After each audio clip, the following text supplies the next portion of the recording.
Opće prihvaćen je stav kako su djeca bez roditelja, ona odrasla u domu, jadna.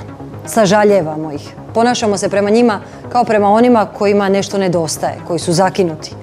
A onda se dogodi netko poput 26-godišnje Sedine tko nas doslovno izuje iz cipela. Ostavljena kao dijete, niti u jednom trenutku svog života ona zbog toga nije žalila, niti skupljala patetične poene. A ne. Ona je naumila ostvariti san, biti među skijaškim legendama. I zato se u siječnju iz Sarajeva uputila prema Sljemenu gdje se održavala utrka. Zašto su tu djevojku toliko zaraznog optimizma proglasili snježnom kraljicom? I zašto je Kostelić izjavio kako se film umjesto o njemu trebao snimati o Sedini? Pogledajte u priči Kristine Čorak. Ovo sam znači ja kad sam bila beba i ovo je slika iz Njemačke za vrijeme mog boravka tamo. Ovo je ono kad su me drugi oblačili. Svrha ormara izvukla je uspomene. One kojih se uvijek rado prisjeti i zbog kojih joj na usnama zatitra osmijeh. Fotografije na kojima je okružena najmilijima. Tada nije bilo mobitela, mi nismo imali nikakvu tehnologiju, nego smo stvarno se samo družili i stvarali te jake veze koje i dan danas traju. Veze s obitelji kojoj nije pripala zakonima prirode, već onoj koju je odabrala srcem. Po rođenju ostavljena je u domu za nezbrinutu djecu Bjelave, a dio najmlađih dana provela je u Njemačkoj. S 5 godina došla je u SOS dječje selo u Sarajevu i tu počinje njezina, kako kaže, sretna priča. Svoje djetinjstvo bih opisala kao prelijepo i puno, da kažem, izazova i iskustava koje sam doživjela u selu. Imala sam mogućnost da se ostvarim na raznim poljima. Ne osjećam nikakvu, da kažem, nostalgiju, da patim za tim, da bih voljela da sam rasla sa roditeljima. Ne. Znači, često pomislim i da možda se ne bi ostvarilo ovako dobro, da sam ja odrasla zapravo u okruženju obitelji. Osnivač SOS sela i sam je kao dijete ostao bez roditelja. To ga je nagnalo da osnuje takvu vrstu humanitarne organizacije. Plan je bio spojiti žene koje iz nekog razloga ne mogu imati biološku djecu i djecu koja su ostavljena ili su ostala bez roditeljske skrbi. Više je to od institucije. SOS selo djeci pruža toplinu pravog doma, osjećaj pripadnosti obitelji. Svako dijete dobije SOS braću, sestre i ono najvažnije, majku. Mene je prvenstveno odgojila moja mama Hidajeta Đanlagić. To je mama koja me dočekala i koja je dan danas sa mnom. Najviše zasluga za ono što sam ja danas i što ljudi prepoznaju u meni je u stvari rezultat njenog rada sa mnom.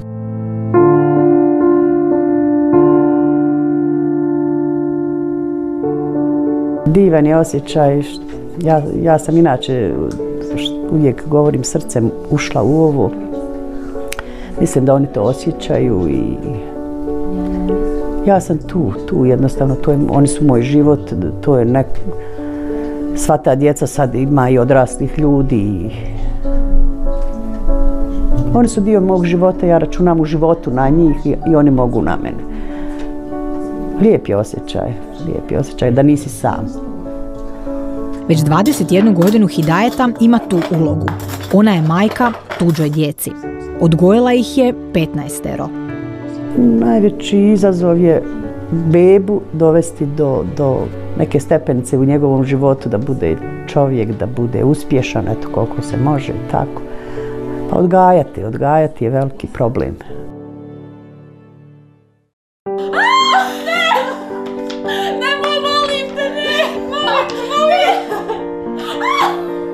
Suze i smijeh, zajedno u svemu, oduvijek. Vermina inače nije nadarena za sport, tako da se u tom domenu nismo družili. Ja kad se potrudi na sve mogu. Ona se trudi i to cijenim kod nje, ali sad da... Skijanje, tu sam možda ponajbolja. Da. Vermina je prva beba SOS sela i njezina najbolja prijateljica cijeli život. Danas ona ima svoju obitelj, ali njih dvije vežu duga povijest i snažne uspomene. Osvaja osmijehom, osvaja tom iskrenošću nekako. Kad bi bila nesretna, ono kako tinejdžer znaju pastu velike neke tuge i to, ona uvijek bila sva lepršava i isto kao da nije to nikad preživljavala taj neki pubertet. Mi nismo ti koji se trebaju žaliti. Znači, mi imamo jako lijepo i sretno djetinjstvo i da kažem iskustvo koje je nas ojačalo kao osobe. Mi smo postali i zreliji i odgovorniji i savjesniji, da tako kažem, po pitanju života nego djeca koja dolaze iz bioloških porodica. Ova 26-godišnja Sarajka se nakon srednje grafičke škole odlučila za studij pedagogije. Trenutačno je pri kraju 5. godine Filozofskog fakulteta. Filozofski fakultet upisala sam iz razloga što sam htjela da tu svu ljubav koju su odgajatelji prenosili na mene i ja jednog dana prenesem na druge. A isto tako i ono što je jako važno jeste da malo promijenim svijest kod ljudi po pitanju djece koja dolaze iz dječjih sela i iz domova.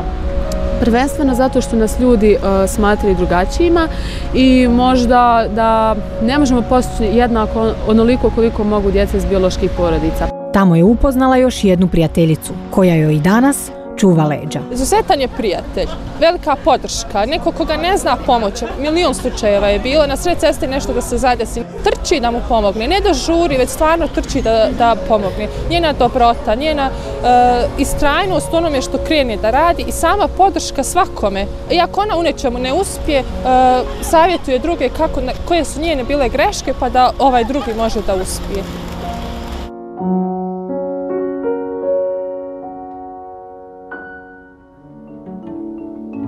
Koliko je sama dosljedna savjetima koje daje drugima, dokazuje sve ono što joj se događa posljednjih nekoliko mjeseci.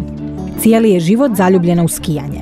Kao djevojčica gledala je natjecanja i kraj televizijskog ekrana imitirala omiljene skijašice. Najznačajniji na ovoj kacigi jesu Ivica Kostelić i Janca Kostelić.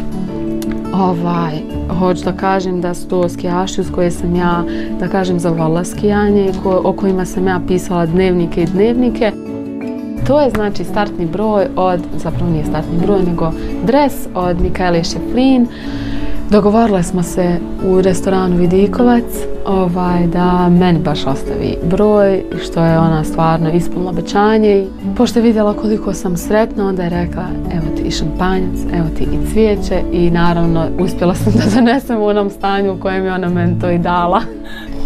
Način na koji je Sedina došla do svega o čemu je kao dijete sanjarila je ono što njezinu nevjerojatnu priču čini još nevjerojatnijom.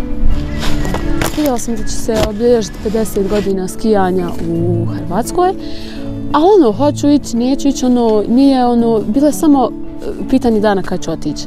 I kad sam vidjela šta se planira uraditi, da se planira u Bakačevoj napraviti staza, da dođu svi legende skijanja, ja sam rekla, ja idem i na to, moram. Stigla sam, ja dolazim, a predamnom isto tako kao da se otvara put, samo da ja dođem do ograde. Skijaš za skijašicom, tako spuštali su se sve legende do legende i ja nisam mogla da vjerujem šta gledam. U njezinoj je glavi zavladala potpuna euforija i odlučila se na korak na koji bi se malo tko usudio. Kad su se skupile sve legende da naprave kao zajedničku sliku, ja sam rekla sad ili nikad. Preskočila ogradu i priđem Tini, rekao Tina! Tini Maza rekao, daj da se slikamo, molim te. Ja se tresem, ruke mi se zaledle, kaže ona meni, kao da ja ću slikati. I onda ona uzela da se slikamo i u tom Janca i Ivica, slikam se sa njima, Alberto Tomba, Niki Hosp i tako dalje. Upravo taj korak hrabrosti i simpatične ludosti omogućio joj je poznanstva koja će trajno obilježiti njezin život.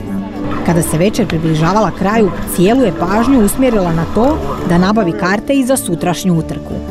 Prišla sam odmah Stafu i pitam ga oprosti, gdje mogu kupiti karte, on meni kao veli, pa nemoj se nigdje kupiti karte. I ja u šoku nemoj se kupiti karte, ja došla iz Sarajeva. I on meni, ne mogu da vjerujem da si došla iz Sarajeva zbog trka. I rekao da, kaže on, kao sutra ćeš ti dobiti onda od mene karte. Karte su ju sutradan dočekale na dogovorenom mjestu i idućih nekoliko dana provela je uz legende skijanja. Prepuna se srca Sedina vratila u svoj rodni grad i odlučila tada Hrvatskom skijaškom savezu poslati mail zahvale. A tu priča dobiva svoj zaplet. Mail je proslijeđen Reni Flajsu, šefu sljemenske utrke koji na njezinu želju da postane dio ekipe na Sljemenu nije ostao ravnodušan. Ponudio joj je suradnju u Zagrebu. Ona se toliko nametnula, da se kaže, radom. Ima za mene. Ja znam jako dobre radnike i znam tu već godinama na Sljemenu oči svjetskog kupa koji ljudi dolaze i teške fizičke poslove raditi. Međutim, ona jednostavno toliko, cijeli dan gotovo dosadna. Šta sad s menom, šta ću ja, šta ću ovo, šta ću ovo. Cijela ekipa koja već godinama radi na organizaciji natjecanja ostala je zapanjena njezinom vedrinom, željom za radom i pozitivnom energijom.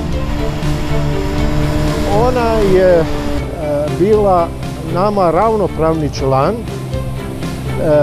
ekipe, uključila se toliko pozitivno, toliko je željela se dokazati. Ona je zapravo postala legenda Sljemena.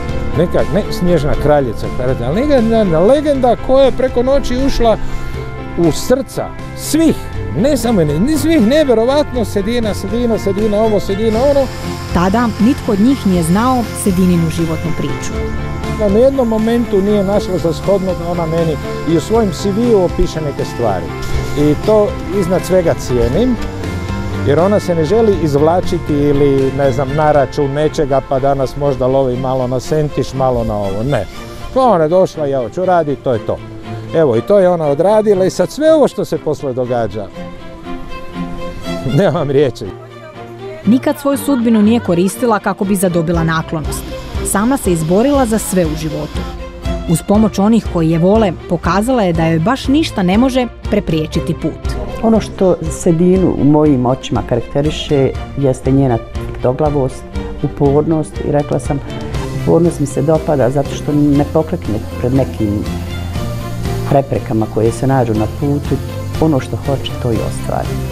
U životu ponekad ne dobiješ sve, ali dobiješ dovoljno. Dovoljno da se ostvariš, da ispuniš svoje želje i živiš svoj san. Pitanje je samo koliko smo hrabri preskakati ograde.